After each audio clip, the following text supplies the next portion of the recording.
Hi everyone, thanks for joining me. Before I start this Birmingham at War episode, if you like, I just want to say a big thank you to my subscribers. At the moment I have 96 subscribers, and some of you have been with me for quite some time, possibly over 12 months, and I really do appreciate that. Hopefully soon I'll reach that magic number of 100, and when I do so I do intend to do a 100 subscribers giveaway. Which will involve some books that I admit I have read, but I'm now looking to pass on to other people that they may enjoy. So look out for that, hopefully in the near future. But what I want to do now is, as I say, a Birmingham at War episode, and this time it's an item. It's not a site.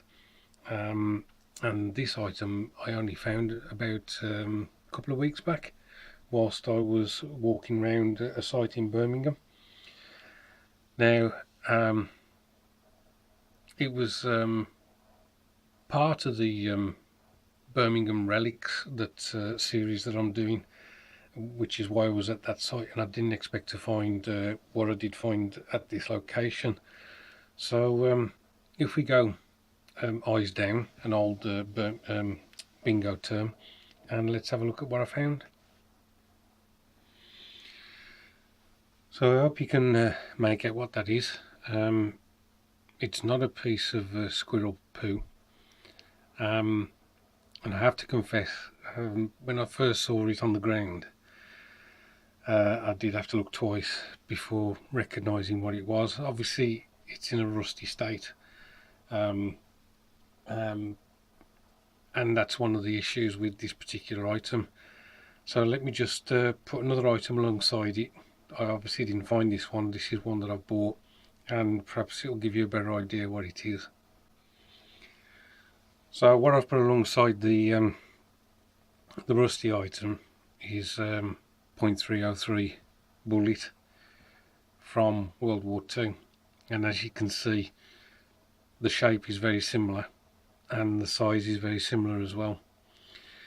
But the issue that we've got is that the bullet head, the intact one that you can see there, is made of brass, and as we know, brass doesn't rust.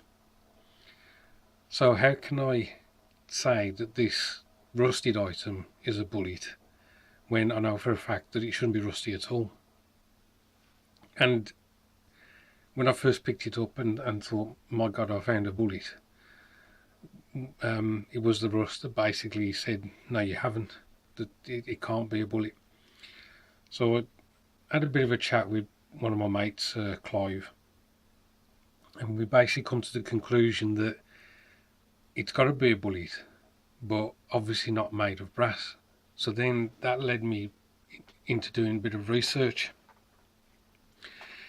and I wondered whether there were bullets made during World War II that weren't covered with a brass jacket. So I was thinking basically more towards tracer bullets, and I wondered if the powder inside, when it ignited, would ignite the metal as well, and so that's what created the tracer effect.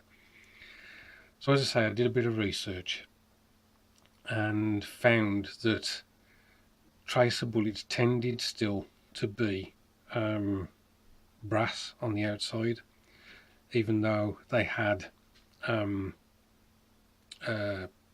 within, magnesium or phosphorus, to make them burn. So it couldn't be a tracer bullet. So that kind of left me out in the dark a bit. And it wasn't until I was doing more research on the internet that I discovered something else. But also I had to do a bit of work on the bullet, which unfortunately has damaged it a bit, but as you can see, it's not in a very good state anyway. So let's have a look at the 303. Now again, I didn't realise that the term full metal jacket refers to the brass exterior to a bullet, because the interior of the bullet has got lead within it, and so it's the jacket of the brass around a lead interior. There was also a cavity in some, in fact it may have been in all, around about this length, where with tracer bullets that was filled with phosphorus or some other similar material, so that they would burn when fired, but they would still have a section of lead within the top of it, and I think that was to make the bullet act like a normal bullet, so that it wouldn't stray off if it was lighter or something like that, and would give you the direction of fire. So what I did was I took the base off the rusted bullet so that I could look at the interior of it, and I'll show you what I found out. Right, apologies again guys, because I did kind of wreck the base of this. I didn't mean to do that at all, but I just wasn't getting anywhere with trying to clean this up, and I just needed to see beyond the rusted section what was happening round here where the plug was and so on. So unfortunately all that fell off, and when I tapped the bullet onto the table, there was some powder that came out, very fine powder. Now it smelt of vinegar, because I'd been trying to clean this up in vinegar, so the vinegar must have been getting through to the interior of the bullet and obviously soaking into the powder. I then obviously removed all the powder and took it outside and disposed of it. So my belief was that when I basically put a stick like this inside the bullet, I would find that the lead head, if you like, somewhere alongside its length. But as I will demonstrate now, if I put this inside the bullet, okay, and then take it out, we see that the stick is actually the full length of the bullet, so there's nothing inside there. There's no lead head, if you like, to the interior of the bullet, which means that the whole of it is just a tube almost to contain something. So this was really frustrating for me. It's like, okay, so now I've got a non-metal bullet which doesn't even have lead inside of it. So I kind of put all that in to the search criteria on the internet, and I think I've come up with a match. I don't know whether you can tell, but you see the base of the bullet where it kind of comes in a bit, it slopes down from there towards the base. If we put the 303 bullet alongside, you can see how it's most definitely straight, yeah, and it goes just like a tube going straight down to the base. That is a typical design of a German bullet. So it's not a 303 as I initially thought. Now the Germans, and you guys, there'll be some of you out there that'll know better than me, so you just tell me straight if I've got all this wrong. The Germans produced an incendiary bullet. Other countries may have done as well, but because of this, I think it's called a boat keel base.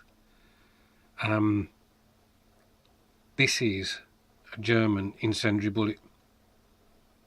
So all of it was filled with phosphorus or whatever, and basically its purpose was, once fired, it would ignite, and obviously whatever it would hit, the purpose of it was to ignite whatever it hit. But what I think happened in this instance, why this didn't all burn up, was because it either hit mud or went straight into water, and so it was basically, the fire was put out as soon as it hit the water. Now, the material used in these the German incendiary bullets was steel or something of that nature. It wasn't brass, because again, the bullet almost itself needed to be something that would ignite. So what I've managed to find, as I say, on the Birmingham site, is a World War II German incendiary bullet. And I have to confess, not only was finding this item exciting for me, but also doing a little bit of research in order to get to the bottom of what it actually was. Now, I don't know whether this section here is where the metal had started to melt, and is actually the location where, as I mentioned earlier, the vinegar was and water was able to seep into the interior of the bullet, and so mess up the actual powder that was inside, so it was no longer harmful. So I hope you enjoyed that. It's just something that fascinates me, military history, and also the artifacts that can still be found in and around various parts of the UK. If you did enjoy the video, then I really would appreciate it if you would subscribe. Hopefully soon getting to that magic 100. And I would just say thanks ever so much for watching.